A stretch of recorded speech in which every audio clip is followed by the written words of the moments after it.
இந்த ஒத்த கண்ணாடி போட்ட வீடியோ ரொம்ப ஜாலியாக இருந்துச்சுல்ல. பட் இதே மாதிரி 2.5 years முன்னாடி எனக்கு ஒத்த கண்ணாடி போட்ட மாதிரி ஒரு குறை இருந்துச்சு. அந்த குறை என்ன அப்படின்னா வழுக்கங்க. யாரை பார்த்தாலும் என் முகத்தை பார்த்து பேசுறதே கிடையாது. நேரடியாக என்னுடைய நெத்தியை பார்ப்பாங்க. It was irritating one. But நான் சொல்ல முடியல அவங்ககிட்ட எதையுமே. அது ஒரு கான்ஃபிடன்ஸை குறைக்கிற விஷயமும் பார்த்தேன். ஸோ அதுக்கப்புறம் ஹேர் டிரான்ஸ்பிளான்டேஷன் பண்ணிக்கலாம்னு ஒரு முடிவு எடுக்கிறேன். ஹஸ்டியும் பண்ணிக்கிறேன். ஆனால் எனக்கு ஷாக் லாஸ் அப்படின்னு ஒரு விஷயம் வருது.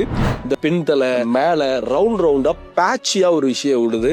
அதுக்கு காரணம் என்ன அப்படின்னா, நான் ஹேர் டிரான்ஸ்பிளான்டேஷன் பண்ணும்போது பயந்துட்டேன், பதட்டமாயிட்டேன், ஸ்ட்ரெஸ் ஆகிட்டேன் அப்படிங்கிறது தான். ஸோ நீங்கள் ஹேர் டிரான்ஸ்பிளான்டேஷன் பண்ணிக்க போகிறீங்கன்னா கண்டிப்பான முறையில் during the period you should not get stressed. நீங்கள் ஸ்ட்ரெஸ் ஆகிட்டீங்க அப்படின்னா உங்களுக்கு என்னைய மாதிரி ஷாக் லாஸ் வர்றதுக்கு வாய்ப்பு இருக்குது.